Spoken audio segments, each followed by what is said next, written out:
Welcome to another episode in our series on the all-important presidential election.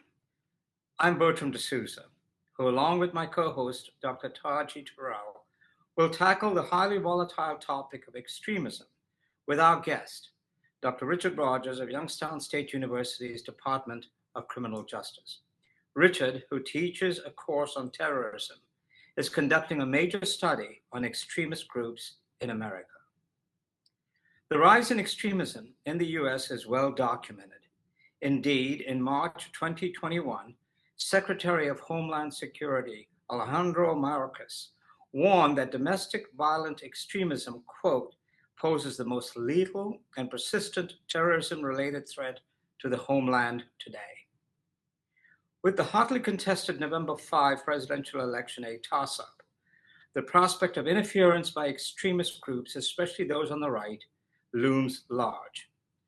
So how worried should we be about not only the election itself, but the aftermath if Republican Donald Trump doesn't win? Vice President Kamala Harris, the Democratic presidential nominee, has warned about a repeat of the January 6, 2021 insurrection at the US Capitol, instigated by Trump after he lost his re-election bid to Democrat Joe Biden. There is cause for concern. All right, Richard, thank you for joining us to discuss an issue of great importance to the nation. Before we get into the questions that will frame our conversation, I'd like you to tell us a little bit about yourself and also what prompted you to do a research in extremism. My name is Richard Rogers. I'm Associate Professor of Criminal Justice at Youngstown State University. I started into the study of extremism in 2020. I have a background in social and religious movements and was really intending to work on that. Pandemic shut it down. But then I started seeing all of this other material on the web, which a lot of us saw. And I said, well, I can talk about the same theoretical points looking at that material. So that was when I started getting into extremism and have developed a project called The Frames of Misinformation, Extremism, and Conspiracism, which now has nearly 14 million pieces of data, which would be social media posts or web pages taken from sites that are kind of, I don't want to call it the dark web because that's a technical term, but really the dark side of the web where people where people will talk about misinformation, extremism, and conspiracism without really worrying about content moderation. So from there, and we have with that, we have like the QAnon home base. If Q were to post again, that's a site that we track. Have the leading white supremacist site on there. Over a dozen National Socialist sites. A lot of health misinformation and religious extremism. All total, it's 36 platforms, and we have, going back now to April 2018, a history of over 400 channels. When you got into the research, when you began researching extremism and extremist groups, etc., in the United States, and I imagine globally as well, what surprised you the most? What surprised you about what you found?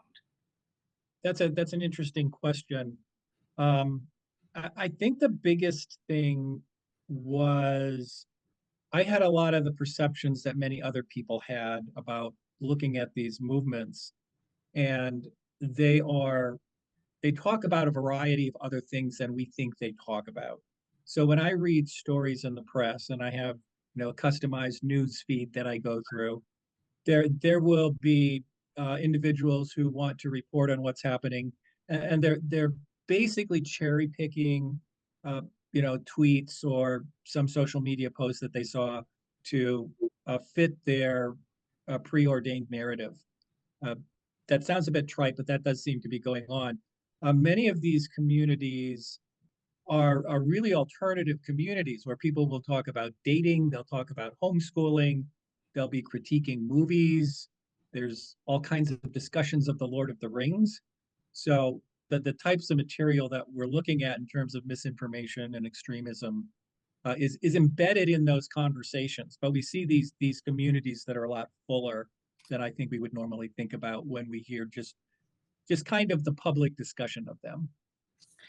There is the perception when you mention extremism or extremist groups that the underlying driver is violence, is it's sort of doing damage, is going after enemies.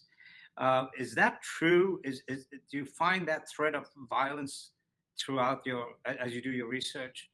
Yes, we do make an effort to define violence in the data, and extremist groups that are called extremists do come out to be consistently some of the most violent. That might be true almost by definition. There's an absolute and a relative definition of extremism. The absolute definition that a lot of researchers would use does focus on the separation of the in-group and out-group and things that people would be doing to either scapegoat or demonize that out-group. Whether or not demonization in itself is violence is something that we can talk about, but we should talk about. Some people do think it is. And there's also a relative definition that doesn't necessarily take you there, but the relative definition would tie to things that would be outside of normal political discourse. So you would not expect in normal times people of a mainstream political party in the United States to threaten another party with violence. Right. That's something that's just not in our history. So when you do get those violent threats, that would automatically seem to be tied to an extremist group. The history of extremist groups interfering in elections is well documented, not only in this country, but around the world. I mean, during its heyday, the Ku Klux Klan, for example, used force and other intimidation to prevent and dissuade blacks from voting. I mean, Right. in 75, when I was in Selma, Alabama, working for the newspaper there still were. I mean, we do stories about how blacks were being prevented from going to the polls, or from there were threats being made or crosses being burned, even in 75, 10 years after the Selma to Montgomery march. And then the Associated Press reported recently that election officials have been inundated with threats, misinformation, and the prospect of, quote, election denialist organizations wreaking havoc. The FBI on last Monday, began investigating the fires that destroyed hundreds of ballots inside drop boxes in Portland, Oregon, and in nearby Vancouver, Washington. In your research, and as far as what you're finding, to what extent are extremist groups involved in this year's presidential election? Some are more involved than others. First, one of the things is, because these are broader communities, there are groups where the election is a major source of discussion, and when they talk about these issues, there are also some other groups that are focused on things like the Middle East and Gaza. The comparison is really kind of interesting when we look at people whose concerns are the elections. There would be groups like, I use the term paleo-libertarian, which might not be fair. The FBI term would be anti-government groups, which is not necessarily fair either.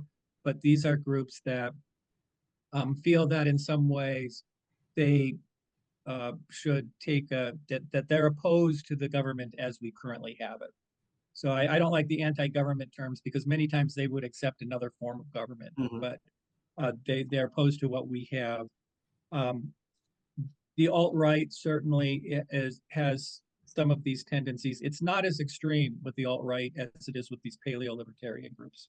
So, everyone, the National Socialists, if they do something, there's a lot of stories written about them. Not as much when we deal with these paleo-libertarian groups that the level of discourse about elections is twice what we're seeing in the alt-right. There are also some things going on with anti-Semitic and religious extremist groups that will talk about the election, but those groups are interesting because in terms of the amount of discourse that's there, their priority does not seem to be the election as much as it is the Middle East. So they're very, you can certainly understand the attention that's there with anti-Semitism, and that's sort of an anti-Semitism that's both on the left and the right. But with religious groups in the United States, it's the status of Israel and the place of Israel in Bible prophecy. So they'll be talking about how we are moving down on this particular trajectory. The one exception we found so far in religious groups have been, I'm going to use the term hyper-charismatic. I've been struggling for the right words here. But sometimes they get called in the press now the New Apostolic Reformation. And I don't really like that term because I think it's broader than that. And it's not necessarily fair to the people who self-identify under that term. But hyper-charismatic is one that even some charismatics would say those folks are a little too extreme. And that is where we do see things like the Trump prophets, who in 2020 and 2021 were claiming that Trump had really won the election, and various other things since then that they have said. That group would fall into that hyper-charismatic space. And that is a group that their concern about the election certainly rivals what's going on in the Middle East. I have a question. When you are categorizing these extremist groups as extremists, do you have a certain definition you have to use, or do they have to go into some kind of violence to be categorized as extremists? And is there a difference between domestic terrorism and extremism? So I do not use violence to include a group in the study. The study started before I was focused as much as I am now on violence. So you had to be engaged in misinformation, which is just like factually incorrect material, extremism, and also conspiracy theories. So things like QAnon and that overlaps with anti-Semitism and those things. So those are the groups that I study, this dark universe. And historically, it's been an important, I shouldn't use the term historically, but in recent years, it's been an important universe because these are the folks that were ahead of the curve in bringing out QAnon, anti-vaccination discourse in March 2020. They were telling you everything that was wrong with the COVID vaccine before we knew that vaccines were the solution and before we knew which vaccine it would be. So they are really the cutting edge of these broader cultural critiques. So that's how you get in there. You get in there by being in those groups. I do have to pay some attention to why I pick a group. So I try to keep it balanced. We could make the whole study about QAnon, which we don't do. But you have to either self-identify. So there are a variety of groups in terms of how they label themselves. They're making it clear they are in QAnon or they're neo-Nazis or something. They will communicate that. There are other groups where they've developed a reputation. And I'm still going through those. We do have a way to verify it. It's kind of complicated, but that could lead me down the road to take some of those groups and add others. But that's determined by just general discussion of that group says, hey, you're a National Socialist, or you're not really an extreme site, but you spread a lot of misinformation. So that's how you got into that study. I don't know if you want to push me more on definitions, but that's what we did. Yeah, because in that regard, when people talk about extremist groups, it almost seems as though there's a perception that you're talking about white groups. But in this country, are there non-white extremist groups that are just as troubling? Yes. You are correct that I talk primarily about white groups. The issue is who's in this particular space that I'm looking at, and who's producing a lot of content. So some of the other groups that get labeled extremist, that might be like Black separatist groups. Yeah. They don't put out enough content for me to make that a specific area of study. There's still a few that I'm going to look at. They're slowly slipping in, but that's why they're just not that. It's not a stable universe the way it was with like QAnon followers and National Social. I'll say National Socialist isn't a stable universe either, but QAnon is a fairly stable universe. The people we were looking at in 2020 we're still looking at now, and so that's why you get that cultural skew. But you are correct; these other groups are out there. They're just harder to find in a web space. I'd like to go back to the hyper charismatic issue. Um, there are those who believe that Donald Trump has been anointed by God to lead this country. The Christian nationalism movement, and indeed even the hierarchy of the Roman Catholic Church seems to support him. Could you discuss that? And, because here's a man, and I had an email exchange with somebody, and I couldn't figure, and I was talking about how it's sort of, I'm puzzled by how the Catholic Church would support a man who has broken 9 of the 10 commandments in his life, and yet they believe he is, he has been anointed. Could you discuss this movement and what's going on here with this Christian nationalism? I think some of what you're seeing is historical. It just didn't happen with Donald Trump. So Donald Trump was able to take advantage of these dynamics. But one of the things when people look at the history of certain positions, specifically abortion comes up, they will go back to the 70s and 80s and point out that this appears to have been an orchestrated campaign. I don't have all the citations in front of me, but it was kind of an open secret at that time that abortion was going to be used as a wedge issue for evangelicals. Most evangelical groups at the time, they were not strongly anti-abortion. So part of this organized effort was a feeling that they could, for political reasons, weaponize this discourse and bring evangelicals over. Now Catholics are clearly different because they have been consistently anti-abortion.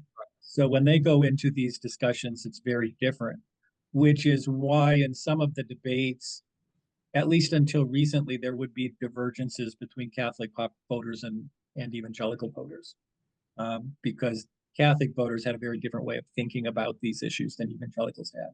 It hadn't really been a weaponized issue for them. It had been a moral issue, and they were going to treat that like a whole bunch of other moral issues. So I think that part is there. The other part that we're not paying attention to, which is really fascinating, is unlike 2020, what we're starting to see now, especially among evangelical groups, is dissent. It's not a political dissent. So we don't see these evangelicals, these dissenters saying, I'm going to vote for Harris, although some will say that. But what they are starting to say that we didn't hear in 2020 is they're saying Trump is not really one of us. And there has been a lot of critique about those people who made these extreme prophecies about Trump, and people just saying, even within the charismatic movement, saying things like that was the wrong path. We shouldn't have done that. Those prophecies were not true. So that's part of the reason why I like when I pick names of things, I'm paying attention to the names of things, because there are a bunch of people in these movements who are starting to see, independent of what their political preference is that maybe it had gone too far with some of these, the extremist wings had definitely gone too far, and some of these groups are starting to speak up. What soured them to Donald Trump? There are, I think, two dynamics there. Probably some of the earliest resistance were people who were just saying this was a bad use of prophecy. So these are people who would say they believe in prophetic gifts, but they don't think that the people who were speaking out were good representatives of that. But the other thing, after several years of Trump being a prominent figure, you start seeing people looking at things. And I do think his flip-flop in Florida on the abortion question was a big one, because that was in plain sight. There was nothing subtle about that. And people said, oh, he can he's not really an anti-abortion candidate. We want anti-abortion candidates. He's not one of us. And so I think it's creating an interesting dynamic.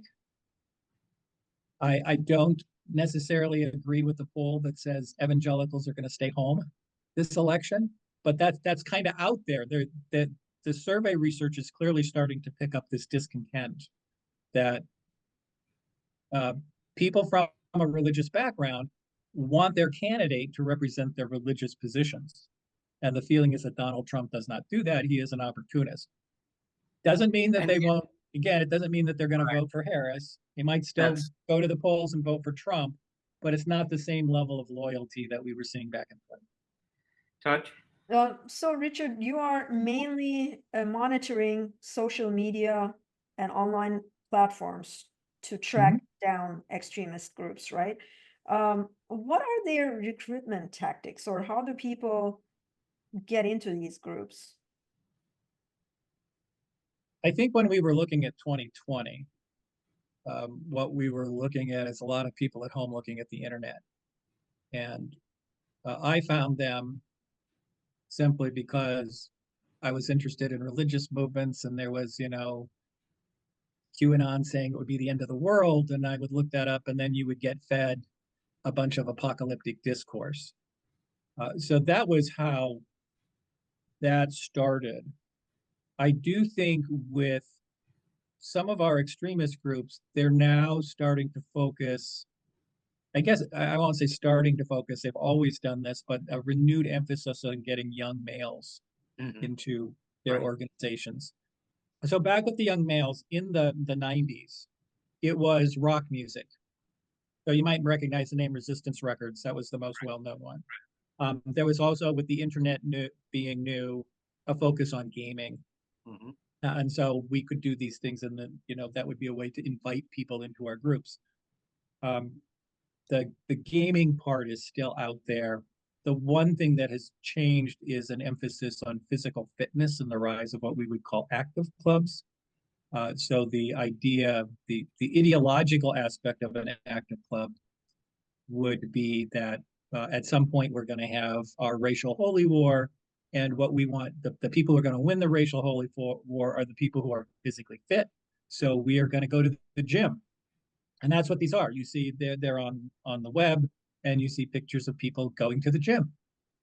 And that's really enticing. If you are a young male and you are into that kind of culture, there's that whole gym culture that's out there, fitness culture.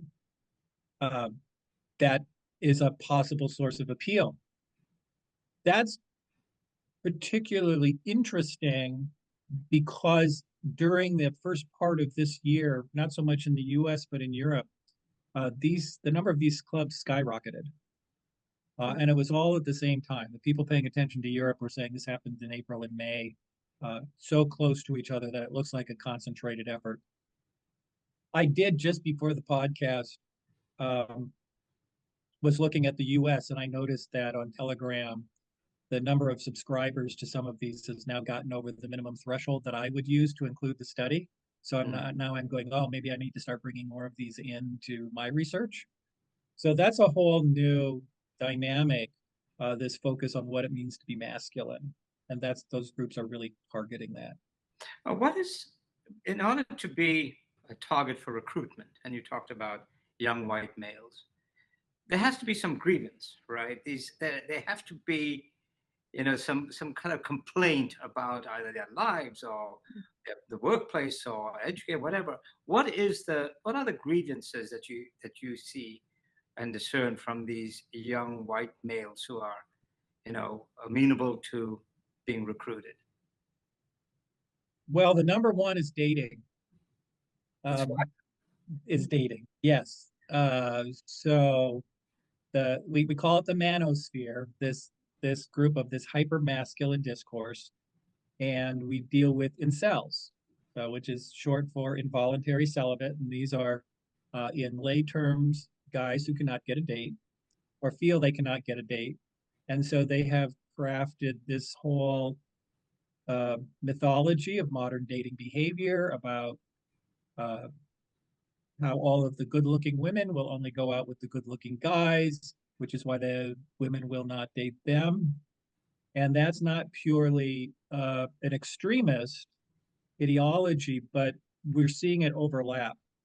So many of our active shooters, I can't give you specific numbers, but or several of the active shooters that we have are people who are coming out of this culture. Oh, okay. And so they feel alone. They have this grievance. The other thing going, and it's not just young men, but there is this general concern about the cost of housing and the cost of living going up, and that's a, you know, I have the benefit of being older and buying my house a Mm-hmm. long time ago, right? But the value of that house has gone up dramatically, Right. and you sit there and you're going, my house is just not worth that much money. But that's what's happening in the marketplace. And if Right. you don't have, yeah, if you don't have the down payment, you don't have access to that form of housing. That's a big issue. And so it compiles. There's also the false belief that the immigrants are taking over the jobs. Um, the issue with employment is, I think an economist might argue that we're overemployed. That might be an 80-ish view of the employment rate, but you know, it was sort of like it's dangerous to go below 5% unemployment because whatever fluidity is in the job market is now not happening. So that complaint is certainly out there as well. And to what extent also is the fact that with college attendance, college going rates, there are more females being admitted to colleges and universities than there are males. And I think last week NPR did a piece about that, and we're talking to admission counselors and admission vice presidents who are talking about, yeah, there is a very real problem where you have a lot more females being admitted to universities and colleges than you have males. Is that also part of this dynamic where there is this disgruntled because they feel they're somehow being cheated out of these what should have been traditionally male positions on college campuses? I'm less clear about that. Oh, I think the college educated, non-college educated divide has become very real, okay. right? So if you're college educated, you live in a neighborhood with other college educated people, you go to church with college educated people. When you go on vacation, you know, college educated people tend to do the same things, you know. So I do think that that's a very real split. I'm not sure that they're saying, oh, I wish I was in college Hmm. studying to be a doctor or studying to be an engineer. I'm not sure I've heard that coming up anywhere. I actually went to a conference quite a few years ago, and there was a discussion of this happening, you know, more male students at universities, not only in the US, but also in other countries, because the conference I have attended was out of the United States. And there were a lot of professors presenting research, and many of their surveys were done among their universities, and there were a big difference between male students and female students. And they said, you know, it was something that was happening, and females are making more money when they graduate university. And when they're getting married, there aren't guys who are making more money than them. And that creates a problem. So, you know, this may be something to look into. I do the department assessment. Should I now go through grades by name and try to categorize them? I mean, you know, overall in the university, so obviously in the criminal justice department, there may be more guys. Um, but Yeah, no, yeah, yeah. yeah, but in Criminal. general, I think there is a decrease in the number of males enrolling at universities. Rich, I'd like to ask you this with you personally. So you spend a lot of time doing research on the web, and you talk about these dark sites. Um, and I'm sure these are not happy stories that you're reading, and these are not happy situations where life is so wonderful and there are rainbows and all of that kind of stuff. Psychologically, how does that affect you when you constantly read all this darkness that exists and seems to be growing? That's a good question. I think I'm better at checking myself now than I was when I first started, because there were a couple times I just had to set it down. But one of the things that certainly has changed about me is I need overwhelming experiences. So when I go to the theater, to the movies, I like movies that are loud. My wife does not. My wife wants to see these quiet romances, and I'm like, so you'll find my entertainment is more extreme. It's sort of like if you can't taste something, you eat something that's stronger. Um, Mm. the other part is, I guess, if you ask a personal question, my background is religious, so I still read the Bible every day. I pray frequently, so that's a check, just on a personal level. Um, I don't know that I know every researcher in that area doesn't have that, but that's certainly something that's important to me. Since you just mentioned that, just going through these dark sites does have an impact on you, what do you think it does to the members of those groups? What psychological and social effects do these ideologies have on people? That's an interesting question, and every now and then I just scroll the sites, because when you're dealing with 14 million posts, I obviously don't read everything. But sometimes I sit there and I just scroll through and read. Uh, these are becoming self-contained universes. So Their own we have, bubbles? well, yeah, it's think about it as narrowcasting rather than broadcasting. So it used to be, the idea was there were these messages out there, and I've been the benefit of a time where there was integrity in journalism, right? Mhm. Where you might have a point of view in journalism, but you essentially tried to report the facts accurately. Right. And what we now have is, we have groups claiming to be journalists that are not, and some of them, it's not even just a point of view. There are some things that are some sites that are definitely not journalistic sites, would not pass journalistic quality under any test. They make stuff up. You can now be buried in that entire world and uh, not realize what's going on. So the other day on my feed, one story after another on election fraud, Mm-hmm. And here's a story of this, and here's a story of that. I'm smart enough to know that when I see a story like that, I need to go out somewhere else and look it up. But there are definitely a group of people who are caught into this and think that what they're hearing is accurate, which is, probably one of the biggest concerns that we have. So there are people out there who've been told that the election already is being stolen, and 2,500 voter registrations in Lancaster County, PA, which were caught because they look for those kinds of things in voter registrations. That turned into 2,500 ballots were cast. Yes. And when you're in that world and you don't have anything from the outside just confirming that, And then you have Donald Trump building on that today, yeah, and putting out a statement saying the election is already being stolen in Pennsylvania.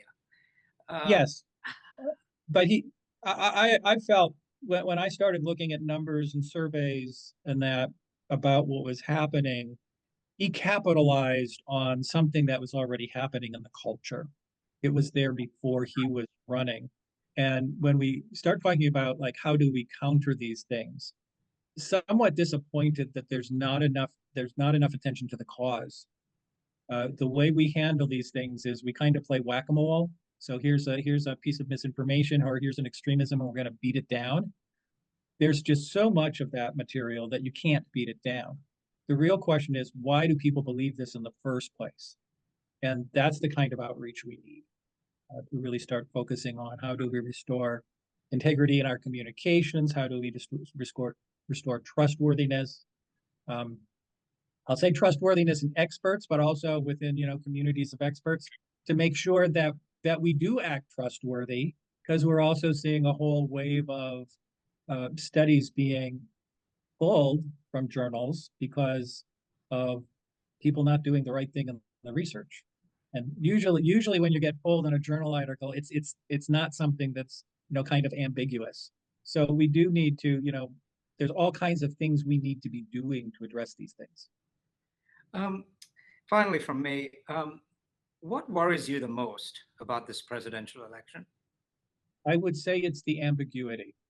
I don't know what Trump would do if he were elected president. You know, there's the days where Trump says these very dark things. Yes.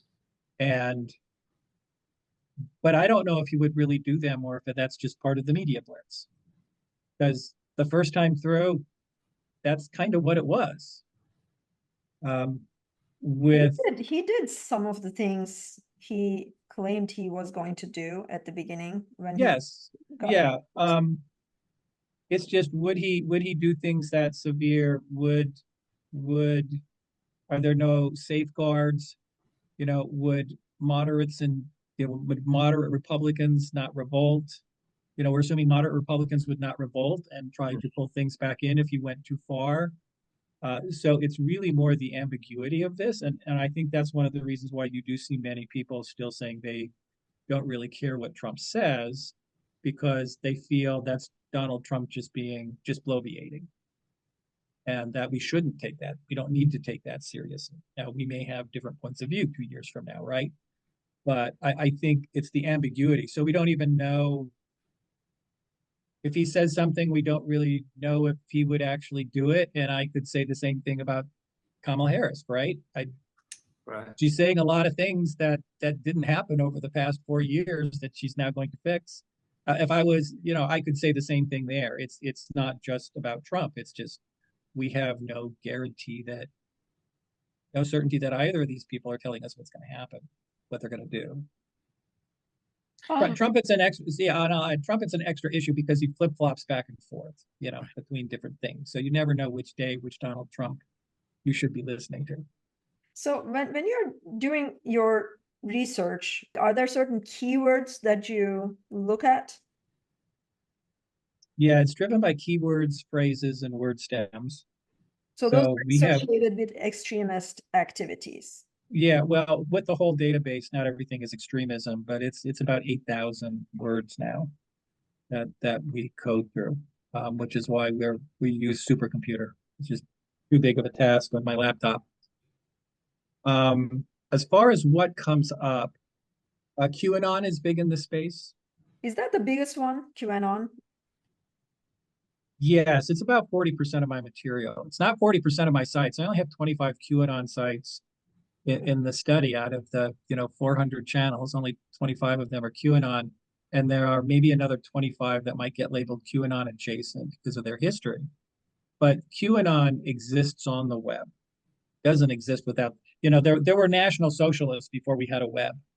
Mm-hmm. There was no QAnon before we have a web. It exists exclusively on the internet, and so therefore it gets disproportionately represented. The same thing is true with these young males, with the manosphere. It didn't really exist in its current form. It emerged actually out of gaming communities and anime communities, or at least the incel part did. So you see a lot of that. It's a disproportionate amount of material. The reason I asked about the keywords and phrases was because sometimes we hear some of those issues or those words that you had mentioned in this podcast earlier that Trump also talks about. So based on your definition of extremism, would you consider Trump an extremist? By definition, I'm not looking at Trump directly. So it's because he's out, yeah, and I have a tight rule on this. I don't look at campaign sites and people who are campaigning because that's really part of normal discourse. So when I look at Trump, what I see are people talking about Trump. I'm not trying to evaluate Trump as a candidate. I'm looking at sort of how they're using Trumpism, and that's actually a really important question because there are groups that latch on to candidates and latch on to ideas and take them their own direction. You see that one person where you see that a lot is someone like Ron Paul. Like they kind of turn Ron Paul into the violent extremists sometimes turn Ron Paul into a violent extremist, which he clearly wasn't. His views were different, but he wasn't. So I'm not intentionally looking for Trump out there. You just see Trump. He's kind of, you can't avoid him. Because of the racist statements that he makes, or some of the support he shows to neo-Nazi groups or some other extremist groups. Yeah, so what I would be looking for is not what Trump said. I would be looking for, is this a neo-Nazi statement? So neo-Nazis have certain words, certain phrases. I would be looking for those. And also in the selection of my channels, there's some channels that are clearly neo-Nazi. So that would also fall into that neo-Nazi category. I'm not running any of his language. So when he gives the speech, and someone says, "Oh, that was incredible," like the Madison Square Garden speech, where someone says that was an incredibly racist speech. I'm not taking his speech and looking, because he's an active political campaign. So I'm not trying. I'm not trying to be the arbiter of elections. Right. Yeah, and I should say a little more on that because it might help clarify the study. Some people who do look at the things that I look at are trying to correct misinformation or whatever. Mine is a study on ideology. I'm trying to look at the flows of ideology and how they're blending and not blending and things like that. We're dealing with something in this time that's unique. So you take January 6th, one of my favorite January 6th photographs, which I think was taken by Associated Press, is a guy. He's got this big Bible, which he's clutching like this, and he has gloves on. He's got the skull gloves like neo-Nazis, and then he's got a yellow scarf wrapped around his face to protect so that you can't see his face. Now, I don't know if it was by accident that he picked yellow, but that's a Proud Boy color. And we know that the Proud Boys were there on January 6th, right? The combination of the neo-Nazi Proud Boy evangelical imagery, you would not have seen that 4 decades ago. The neo-Nazis and the evangelicals would in large part have run away from each other. So now we have these things where we have these groups cooperating with each other. This is a chain. So that's one of the things that really interests me in looking at that. So I'm really focused on that more than I am trying to go out and focus on the misinformation. And there are people who do it. Big fan of what the Clemson social media lab is doing. That they're trying to, follow Russian disinformation into the system. I'm just interested in the fact that this stuff is out there and reflects particular ideological points. So that's what I'm looking for. So you think all of these extremist groups started to collaborate with each other after January 6th? Well, they were cooperating on January 6th. Exactly why is not clear. There was a question earlier in the conversation. I didn't talk some about the history. Some of the things, especially among evangelicals, where they're like anti-socialist and things like that, that's been there for a long time. It wasn't always seen. So in my lifetime, if we go back to the 70s and 80s, what did you see? You saw Billy Graham.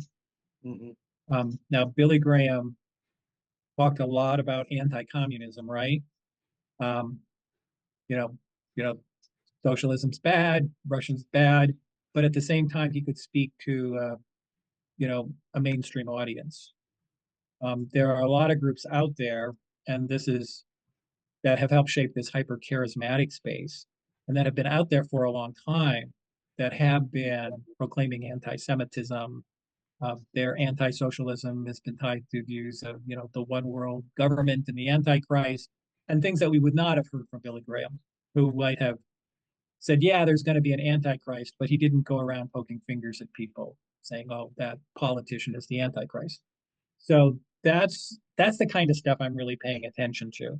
And so the keywords and phrases are built around that. And then as we see these new ideas come up, is trying to identify them fast enough so that we can see what's going on with them and how these grow and mature. One thing I was curious about, do you see any increase in extremist movement right now just because we are getting close to the election? Yes, that's a good question. So the amount of discourse coming from the extreme right is starting to rise. And the thing that we saw in September was like the paleo libertarians becoming a little more violent, and anti-Semitism tends to fluctuate up and down. Patriot groups. So these digital patriot groups were starting to become a little more violent in the discourse. I don't think we have a lot of history there. So when we look at what was happening in 2020, the amount of discourse that was violent was rising steadily over time. So it was almost like when we hit January 6th, it's an explosion of this thing that had been building up. It's not clear yet that they're building in the same direction, but we do see changes in August and September where these groups are starting to become more violent in their discourse. Yeah, I do have some concern because I feel like this is something people are talking about as civil war after the election if Trump doesn't win, or or those extremist groups coming out of their closets and starting some kind of action. So, do you feel that this may happen? So I don't see as much of that as people think is there. I made reference to that at the beginning. We hear a lot of things in the news that don't seem to be quite what is happening there. However, if I were planning a civil war and I was trying to recruit people, I would not be out there on public social media recruiting people. I would be doing that behind the scenes. So I think I'm in the same position as people were in 2020. There are a lot of people doing social media research and said, we just missed this. And the reason why you missed it is that the recruiting wasn't happening there. The recruiting was happening. So the Oath Keepers were not recruiting for what they did. And some groups were moving to these encrypted channels where you can't see what they're doing. So if something is happening there, I That's probably do not. not see it. I do not see it. My focus would be more on the fact that you can get into these misinformation holes and No. not see the counter information and become so embedded in them that once you do see the correct information, you're no longer able to accept that. Yeah, and when you're in those narrow spheres, it's so easy Yes. to get more radicalized. And I don't know what is an effective uh, method to de-radicalize these people. It's very difficult after that, right? Well, but that also goes back to how we interact with people, right? So, how many neo-Nazis are my friends? Zero. Mhm. And right, and if you were, you would not be my friend anymore. And that's where we've got ourselves cloistered into these things. And as this misinformation flows to these various groups of people, they don't have someone there saying, no, that's not correct. Right. Are you saying we should have neo-Nazi friends? Yeah. Yeah, that's a tough one, isn't it? That is a tough one.